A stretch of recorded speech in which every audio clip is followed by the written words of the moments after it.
Right. Hello and welcome to the Segilola Salami show. I'm your host, Segilola Salami. What can I get you today? Hi, I'm Emma Woods, author of the Beastly series. Um, I would like a praline latte. Okay, I think I've heard a lot of drinks come through this virtual cafe, but I have not heard of praline before. My What's local cafe, like a mom and pop cafe, has it. It's wonderful. It's kind of like salted caramel praline. It's okay? delicious. What exactly is praline? Because I'm feeling like a dinosaur now. They're like little cookies, like the little long straw cookies. I think is yeah. So it's kind of like sweet and salty a little bit, like salted caramel. And it's a drink. It's a drink. It's just the flavor of the latte. Oh, interesting. It's Right. delicious. Okay. Well, seeing as I don't know what that is, we don't have that in our cafe. So we'll just give you a nice hot chocolate. How does that sound? Wonderful. That sounds wonderful. What would you like to have with it? I usually have a bagel with in the morning with my coffee or hot chocolate. Just a Okay. plain bagel. You have strawberry pancakes with it. With your drink. How does that sound? That sounds wonderful. Like chocolate and strawberries. Yes, perfect. Okay, so who's next, please? Nancy Lynn Jarvis. And since I just flew in to Britain to be on your show, flew from California, it's early here, so I think I need some Earl Grey tea. Just straight if it's a good brand. Yes, yes, yes! Finally, someone that wants to have property! Yay! Well, my protagonist, Reagan McHenry, in the Reagan McHenry Real Estate Mystery Series that I write, is a great fan of Earl Grey. She frequently drinks it in the wee hours of the morning with a cat on her lap, and she's trying to sort out the clues and figure out the mystery. So I honor her. Okay. No, that's fine. And what would you like to have with your tea? Okay, now I'm going to really mess with you. If you have any cold mushu vegetarian, that's my favorite breakfast. What? Chinese. Anything Chinese is great. Okay, this is a cafe. This is not Gordon Ramsay's restaurant, okay? Darn. Okay, then I think a scone would be good. Oh.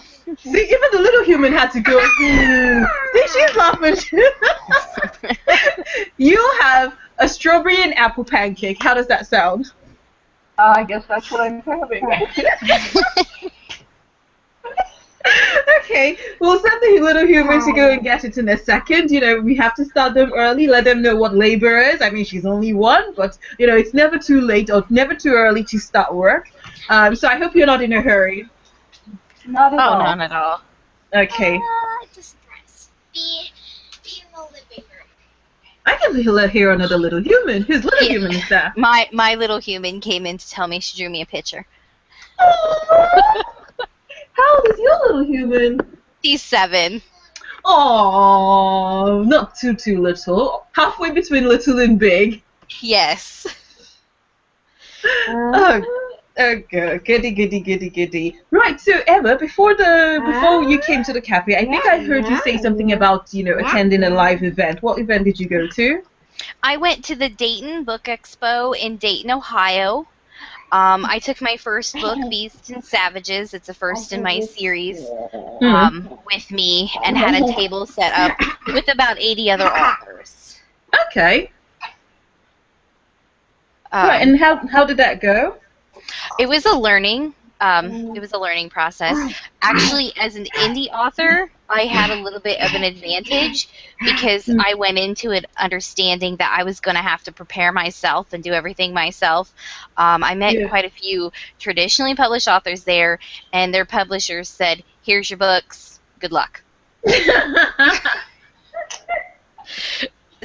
So I knew a little bit more, and so when I went around and asked people for things like, "Oh, can I sign up for your mailing list?" They were like, "What are you talking about? Mailing list? What?" So Hmm. yeah, it was very much, I felt like I had an advantage because I went there and I had my stuff planned. I had a plan before I went, what I was going to do.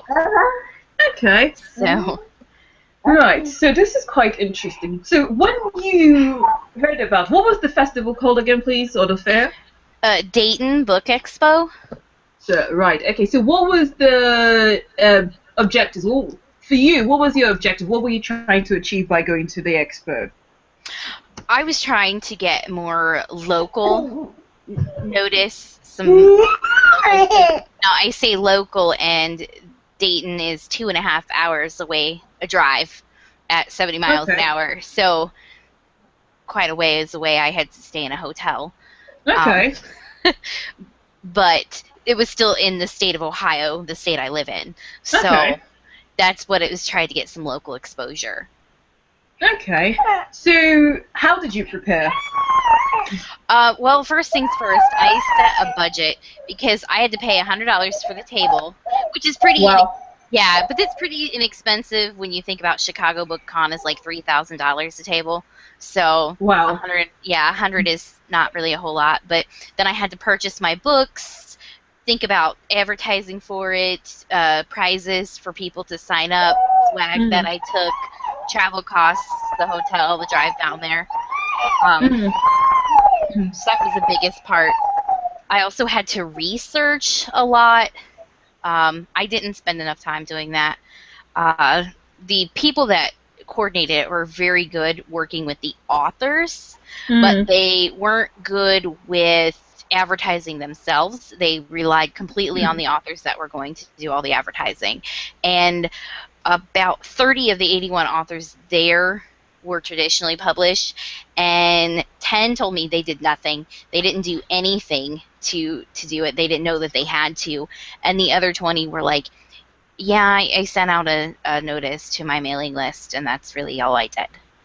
Oh, wow. There weren't even signs outside the building that said, we were in a college. There weren't even signs outside the building that said that we were in there or what we were doing. Interesting. No, go on, finish. So there was only maybe 100 people who came to the event.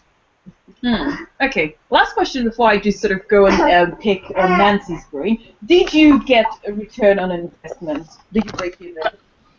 Absolutely not. The best thing about it was that I got 47 people signed up for my email list.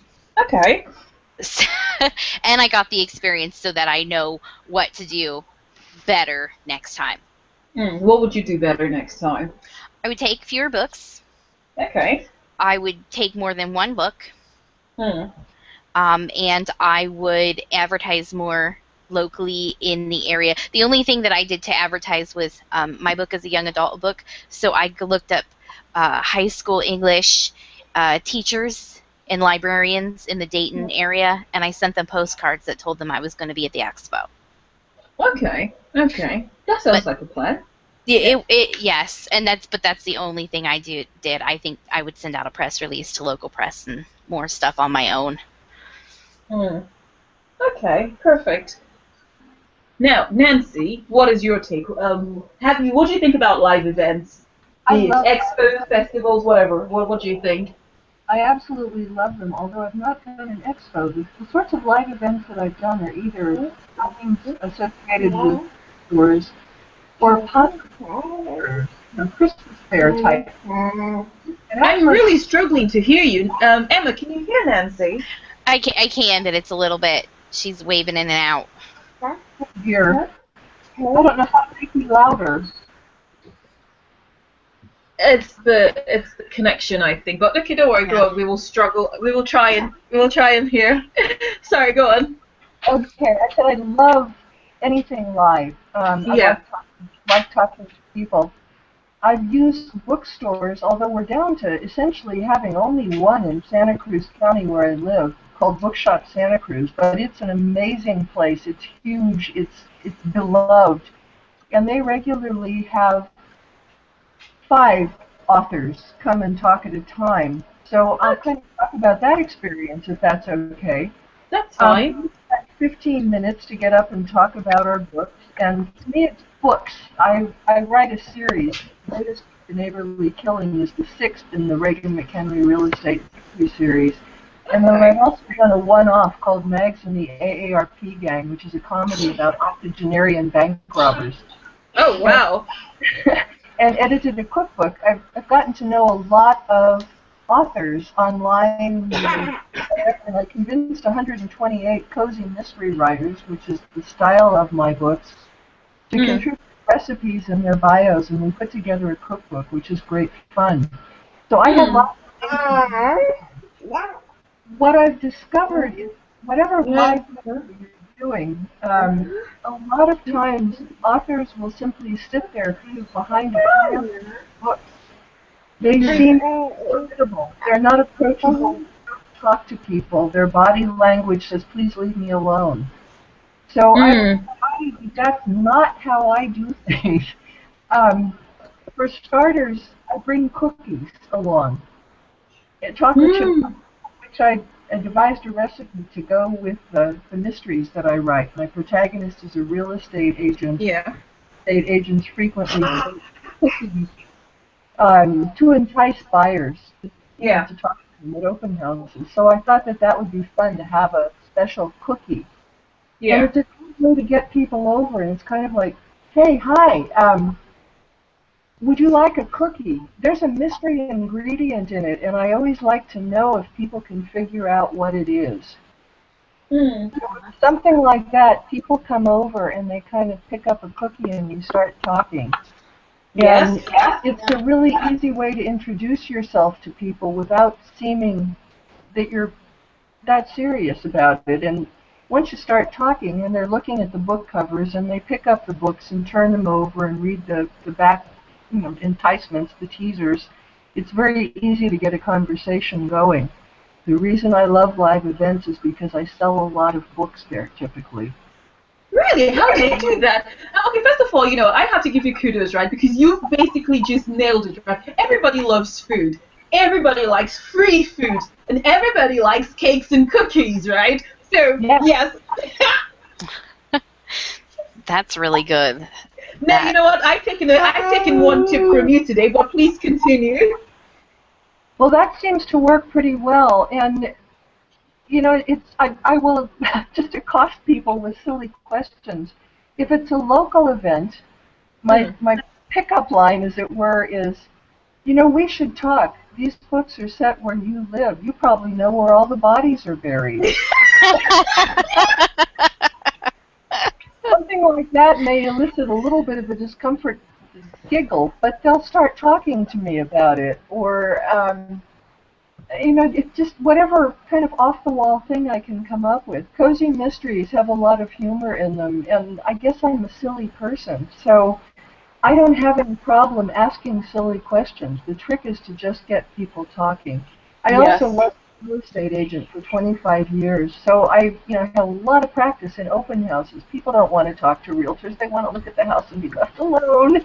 And of course, realtors are dying to interact with people, not only trying to sell the house, but also trying to pick up buyers for other transactions. Yeah. So I'm not at all shy in public with that, and especially if I'm Nancy Lynn Jarvis, which is not my real name, that's my writing name. I'm not a bit shy. If I'm myself, I'm very shy. I don't want to be on camera. I don't want to do anything like that. But it's just a matter of getting yourself out there and engaging people in conversation. And once you start talking to them, hopefully the books sell themselves. I did have the privilege of reading Emma's book. I would buy it. It sounded cool, and based on the description. And I don't necessarily read YA, and especially not dystopian YA, but it was enjoyable. So if she talked to me and told me a little bit about it, I would be much more inclined to buy her book than if I just saw someone sitting there with a stack of books. Now, that's a really good point. Emma, when is your next live event? Well, I just got an email offering to go to one on July 23rd. Okay. and it's about an hour away from me in Ohio, near Cleveland. But I haven't committed to that one yet because I would have to figure out my day job work schedule. Yeah. Um, but I want to. I have 2 of my book series out, and I'm waiting until my 3rd is out in September, and then I have a local bookstore that I'm going to do a book signing at um, in Mansfield, Ohio. So, but I did this kind of the same thing since I was at a book fair and everyone there, like a book expo, was about books. I pulled people in with 2 things. I Okay. would pull them in with, I stood in front of my table and everyone who passed, excuse me, would you like to sign up to win $25 to Amazon? That's how I got people to sign up for my email list. Yeah. And it worked because people, even if they didn't necessarily want to read YA dystopian, they were like, well, I don't have to spend the $25 on her book, so yes, sign me up. But then when I got them there, I would ask, what kind of fiction do you like? And since this is a kind of a crossover between a fantasy and a young adult and a sci-fi, I kind of went with that. If they said one of those, I told them, well, this is what my book is about, and this is how it has to do with that. So, I Did that help in getting you sales, though? I think it did. It was kind of a bad day. To put it in kind of perspective, the top seller in fiction sold 11 books for the day, and I sold 5. Okay. So I'll take that. It was Yeah, especially that's only really having, good. yes, especially only having one book to sell and not the sequel wasn't out yet. I was really surprised. I don't really ever market my book to boys just because it's about women who take over the world. And I think that I gained a huge fan. He was probably a guy in his 20s, and he was like, tell me. And he's like, you know what? I just want to read this to see what the world would be like from a woman's perspective. And then he signed up for my Facebook, and he signed up for my email list, and he's like, when is the sequel? So... That's really nice. Well, I think we've both learned something today. That, next event, we should take cookies. Yes, I had chocolate, but I'm definitely going to go with cookies next time. Yeah, I've got an event. When's my event? I think it's on the 2nd or the 3rd of July. I'm definitely going to bake cake. Now, the only thing, though, that just sort of saying about food, that it just sort of makes me a bit concerned, is in this day of litigations and all the nonsense that goes on, someone who's got an allergy, you're not a caterer, you've just brought it there, and they don't tell you, and then they just take a bite, and something happens. Or if they've, just how do you protect yourself from stuff like that?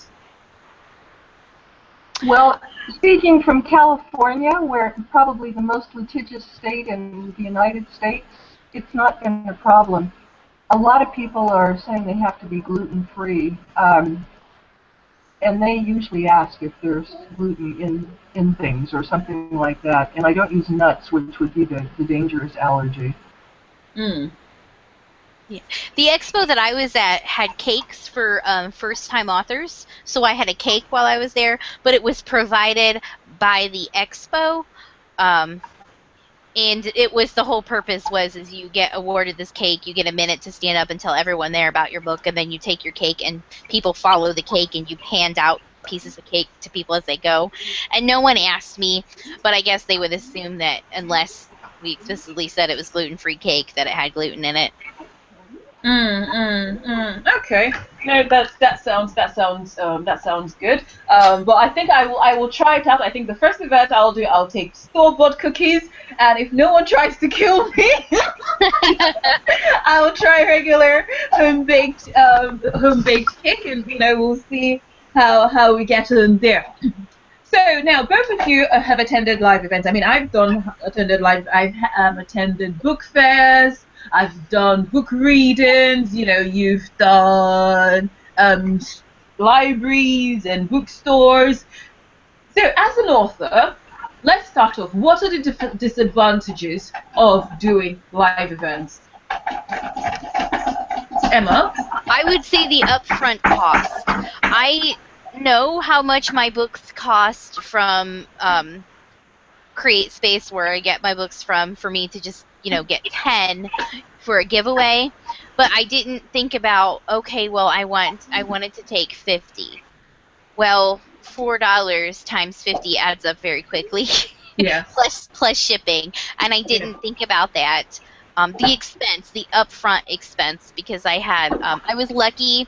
My sister went with me as an assistant, and she used hotel points to take care of the hotel. But I provided us the food for the weekend and the gas and the table and all of the extra stuff like that. So upfront cost as an indie author, it's one more thing that you have to be willing to probably put at least a few $100s in, depending on how close and how big the event is. Mm. Okay. Nancy, what are the disadvantages of live events, would you say?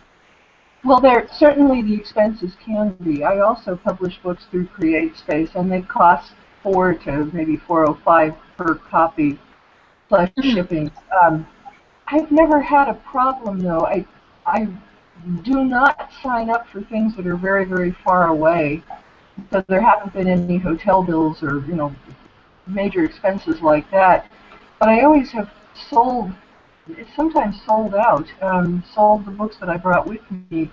I average probably 25 to 50 sales per event. You're what's the word I'm trying to say? You're remarkable, you're exceptional. Yes, no, you're exceptional. Wow. Because if you go and do research, a lot of authors don't even sell a copy, and some who are very fortunate, they sell one copy. So to be able to sell 25 copies in every live event you do, you're exceptional. You're like that one in a million, one in a million occurrence that occurs. Well, it just, as I said, I can be rather pushy at them and start talking to people. But, yeah, you entice them with food as well. Once you entice them with delicious food, it's like all their barriers and all their resistance has just gone out the window. They're like, she's fed me. I have no choice but to buy her book now. Well, that is a good point, because if people perceive that they are obligated to you because you've given them something, it does increase the likelihood that they'll buy something. Yeah. I don't know about pricing, what you charge, Emma, for books, but my books sell for $12.95. At a live event, I also will make it a point to say, today they're $10 and I'll pick up the sales tax. And so people can easily come up with a 20 and I can change. So it's like, this is not the normal price you pay for it. You can get it for $10. So they're getting a bit of a bargain. So I'm making $5 on the book, or slightly more than that. It's not a great amount of money, but I really screen carefully for what I sign up for. I think the most I've spent for an event is probably $40. And wow, that's what you need to make up. And if you really don't think that many people attend, and do a little research, find out who comes, then I don't do it, because I definitely always wanted to be in the black with this. I'm not earning my living doing this necessarily at all, but I don't want to, my credit card, spend a lot of money to promote the books. Yeah. And it really does help too, Emma, to have more than one book. You'll find that as you put out the others in your stream. That you will start having friends, you will start having people recognize you. I mean, I love doing events in Santa Cruz where I live and where the books are set, because people come up to me and say, oh my golly, I read, whatever, what's the new one? And it's great. And it makes it a very easy sell, too, with something like that. So, I was just thinking, in terms of food allergies and things like that, one of the things I did this last Christmas, rather than making cookies at one particular event, I have business cards that talk about, the books, because people can get Kindles, and a lot of people do have Kindles, so they may not want to purchase a print book. And I know if I tell them they can go to Amazon and they can look up my name and on and on and on, they won't really do it. But if you give them a business card with the really fast way of finding you, that's helpful. And I also attached a tea bag, a little Earl Grey tea bag, since that's what Reagan does. It was really simple to do. Just poke a little hole in the card and in the tea bag edge and string it together with a little ribbon, and so you can hand it to them. They don't throw the cards away because there's a tea bag there. And you say to them, so when you're reading Kindle, why don't you have a cup of tea right along with Reagan? And people like that idea too. And I really saw sales go up for Kindles after I did that. I mean, it was measurable within the next couple of days. So I know a number of people, more than normal numbers, bought Kindles probably as a result of that interaction. Interesting. Now that is extremely... See, now in the... maybe not the last episode or the anyways, in a previous episode, we exactly talked about that because I went to a book... No, there was a festival, a local festival around where I was living, or where I live. I'm not even speaking properly anymore. Yeah. So near where I live, there was a festival, and on the last day of the festival, they had a family event, which I did a book reading at, and it was quite a good learning experience for me. And I had a couple of people, sort of professionals. So one lady was another author who wanted to invite me to her event she'd be having in a few weeks' time, and she goes, "Oh, so do you have a business card?" And I'm looking at her like, "Really? Do authors have business cards?" Like, okay. So, it was something that I took away from there. And then, since then, it's now become a recurring theme that last year, when I first wrote my book, I never really thought about that. And so I've been putting it in my head that I've got to go and do it. And just the fact that we're talking about it again today, I think I need to give myself a kick in the derriere and make sure I go and get my, a business card printed. Because people will ask you, and it's easier to just say, "Here is my," because then it gives you that professional look that you are serious, as an author. Yeah, and then the other thing, just for live events, because I write children's books.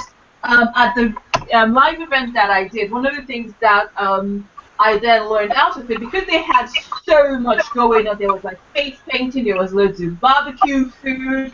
Children were not interested in, in sitting down and reading.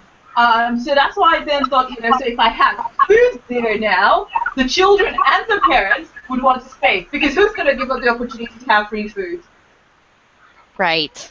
Yeah. And then something the person who was doing the reading after me did, she was not the author. She was asked by the author to do the reading. But the author was a big strapping lad, and he had this big voice.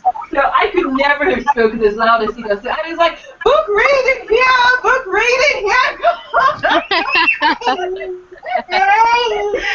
So people don't really pay attention to you. You just have one nice big strapping lad, and then go, "Book reading here! Book reading here! Come along now, come along!"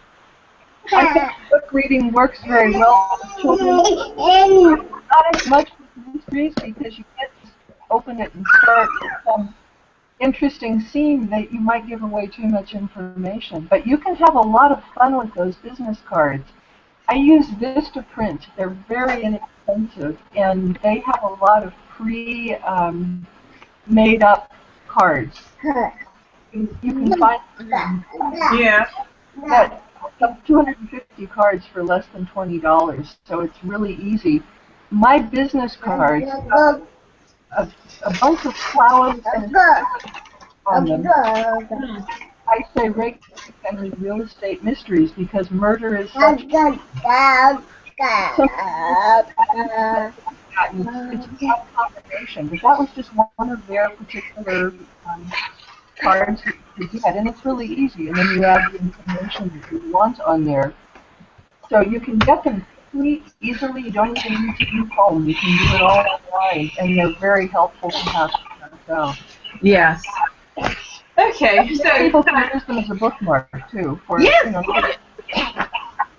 Now, I did have a bookmark, and Nancy, I don't know if you did this on your cards, but my bookmark has a QR code on it. You can make bookmarks or cards that have a QR code, and it's something they can scan on their phone, and it takes them directly to your sales site on Amazon. I All did do right. that. Yeah, I did do that when I had bookmarks, but I stopped using bookmarks because I got too many books, and I was trying to put little bits of the covers on, and it just got messy. But yes, that would be a great way. Anything that they can do that simplifies them finding you, especially on Amazon, is terrific. How do you make a QR code for your book? There's let's see, what is the website? I think it's freeqr.com. There's a free QR website. You just go there, you copy the link from Amazon, you put it in the thing, you click go, and it will give you, and then you just save it to your to a file, like a document. Okay. But then how do you, because if you have a bookmark that's already, how do you then paste it onto it, or how do you then merge it all together? I used Vistaprint to make my bookmarks, and so on the back I have all 3 covers of the series, and then my Facebook, Twitter, and Pinterest, and then at the bottom I just copied and pasted the QR code Right. as Okay. an image. Yes. Okay. No, so that's as an image. Okay. No, Yeah. that sounds like a plan. Because I do have a bookmark already, so I guess I could just then add it to the back of it, the QR code. So it's called free QR code. Yes, and I'm pretty sure that if you Google free QR code maker, it comes up. It's free, it's easy. What they do is if you want a colored QR code or a fancy one, that's when they start to charge you. But a simple one is free. Okay. Oh, that's quite good. So to make a success of live events, be it book readings, libraries, indie stores, festivals, expos, whatever it is, it's good to have a business card ready because obviously you need to show, have that professional image.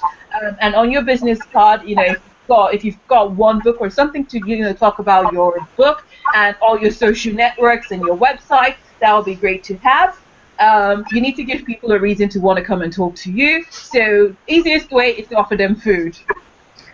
Yeah, just make sure we don't poison them. So Yeah. food is a good one. So have your business card, have food, make sure that you're approachable. So don't sit crossing your arm, no frowning. Just make people feel put a warm personality across so that people feel happy coming to talk to you. And then once you fed them and they're happy laughing away, they wouldn't even know when they bring out their $10 or their £10 to buy your book. Right. Fabulous plan.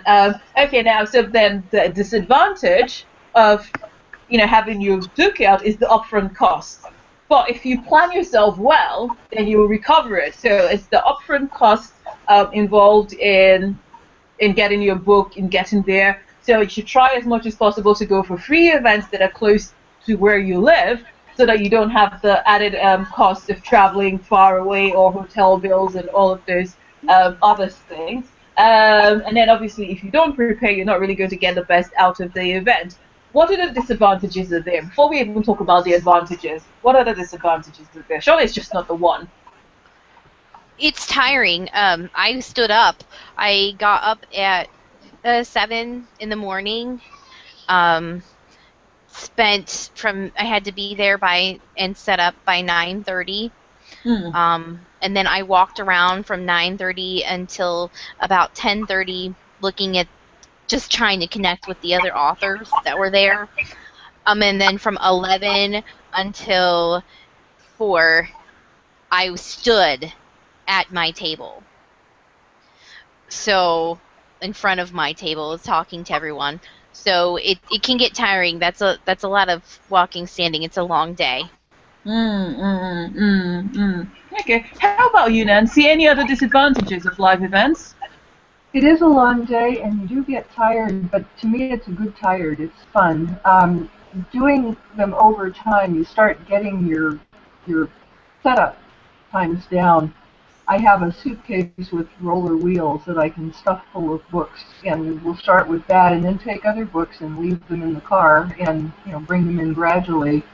Have the folding tables, have the tablecloth, have little things to go on the table so that those are all done. There's no way I would stand.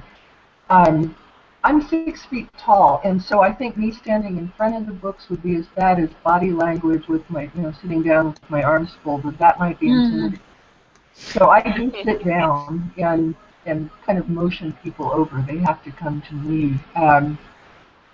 But I know my cheeks are pink a lot of the day just from working really hard and talking to people. But it is fun. I love it. I just think it's really a kick. So even though it is tiring, I don't consider that a disadvantage. We're the exact opposite. I'm 4'11", so if I don't stand, no one sees me. Wow. 4'11". Okay, Yes. I'm not gonna make any short jokes. Don't worry. We need to get together and work out something. I'm sure when you buy pants, you have to take some off of the bottoms, and I'm always looking for additional. Even petites are too long for me, and I can wear my 7-year-old's shoes. Oh. Wow. So, yes. Whoa. So, I'm not really sure what to say now. A number of short jokes come into my mind, but obviously I'm not going to say I one of my biggest fans locally, if he was a coworker, he told me, he said that I probably do well in young adult because I still look like I'm a teenager myself, and he's like, I could never imagine you angry because you'd be yelling and I'd be laughing because it would be like a little elf yelling at me. I think the correct takeaway here is that writers come in all sizes. Yes. Yes. Oh my god, no, that's just too funny. I know someone I think she's about 4'11", or maybe she just turned 5'1". Yeah. So you're possibly, I would say officially you're the... No, I'm not gonna say.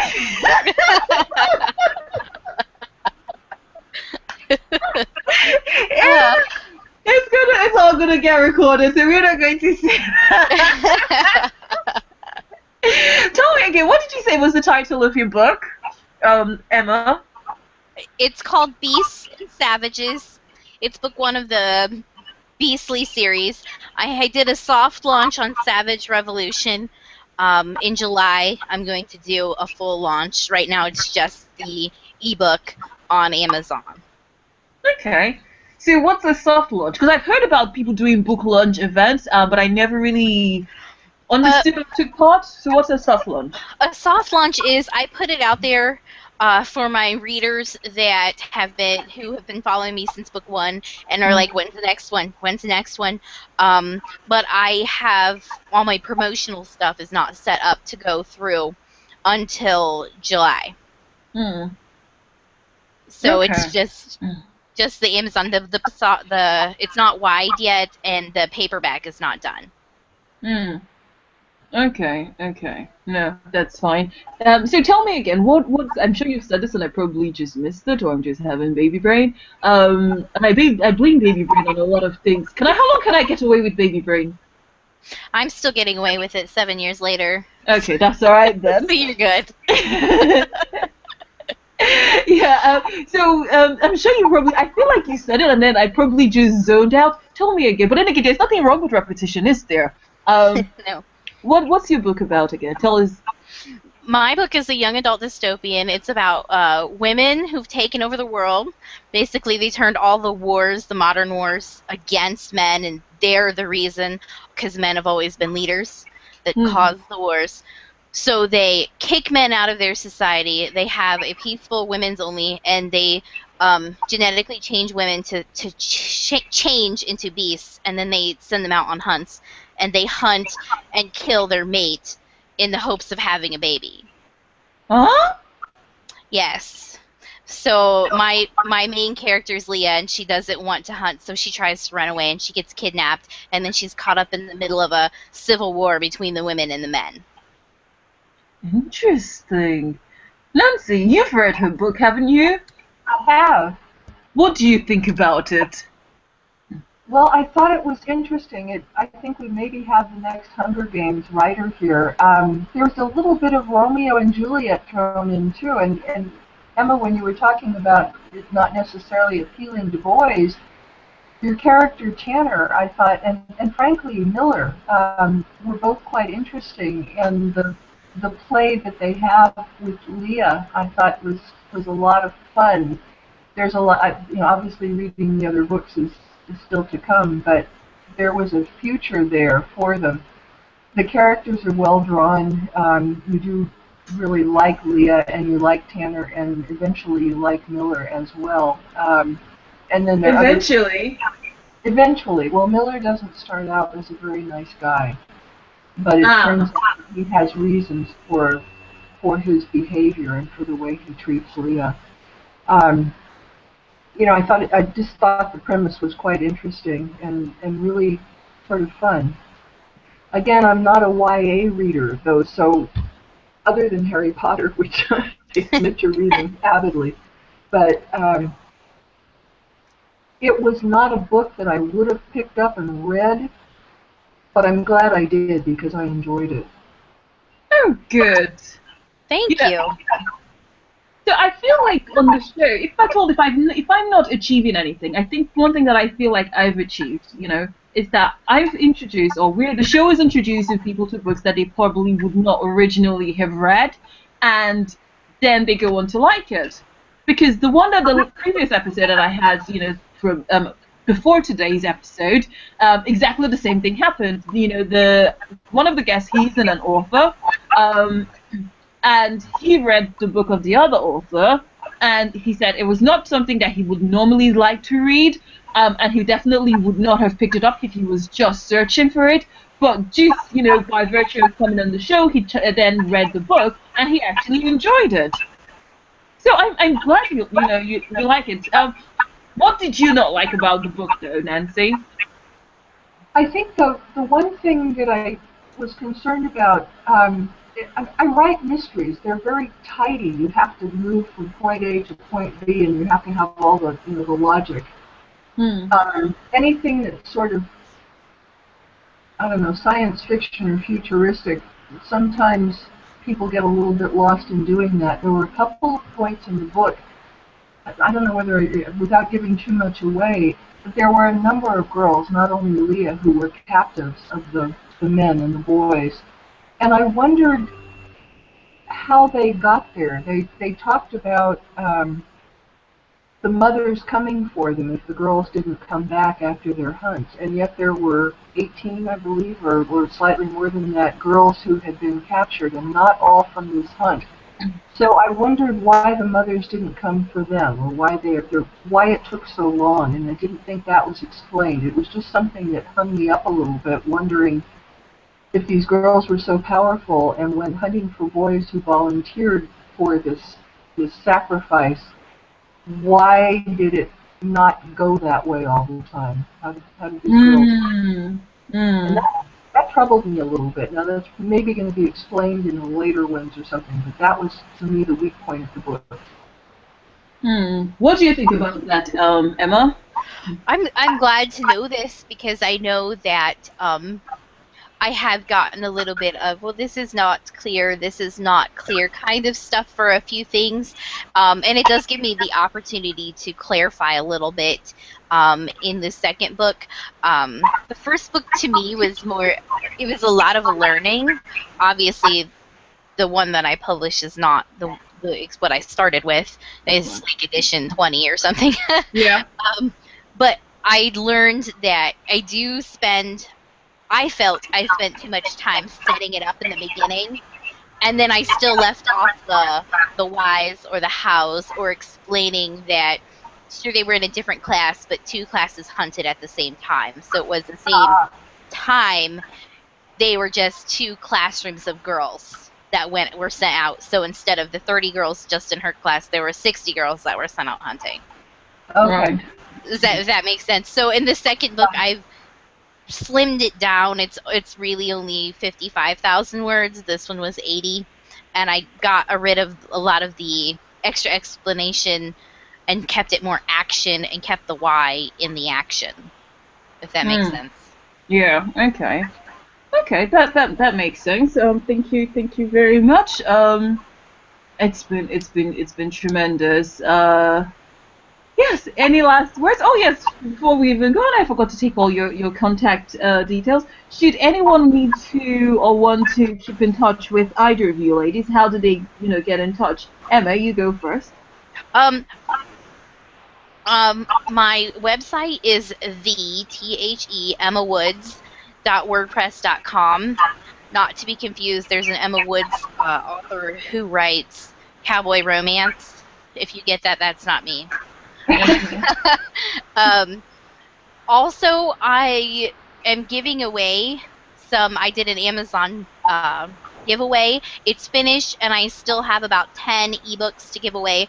So I'm giving them away to anyone who wants a copy for like a review. If they can contact me at the Emma Woods, Emma Woods at gmail.com. They send me an email, I will send them a book. Oh, perfect. And basically that your giveaway will continue until you give away all 10 copies. Right, exactly. Okay, perfect. And are you on Twitter, did you say? Yes, everything is the Emma Woods. So at the Emma Woods on Twitter, and my Facebook is also. I'm sorry, they're testing tornado tones here. Is also at this Facebook, the Emma Woods. Perfect. Okay, and how about you, Nancy? Well, I think since this is an audio, the easiest thing to do is to tell people to go to Amazon in any country and just type in Nancy Lynn, Lynn, Jarvis, Jarvis.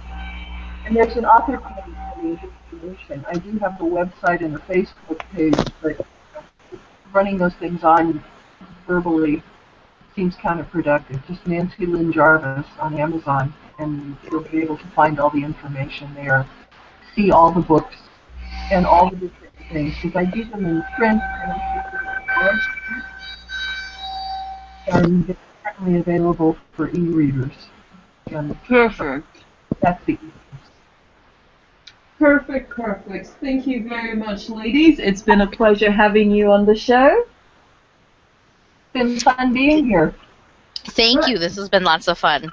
No, definitely it has. I'm just really super pleased because I know right now, because I normally bake an Oreo cake, but I've then discovered the pleasures of, I hate strawberries, just eating strawberries, I just think they're nasty fruit.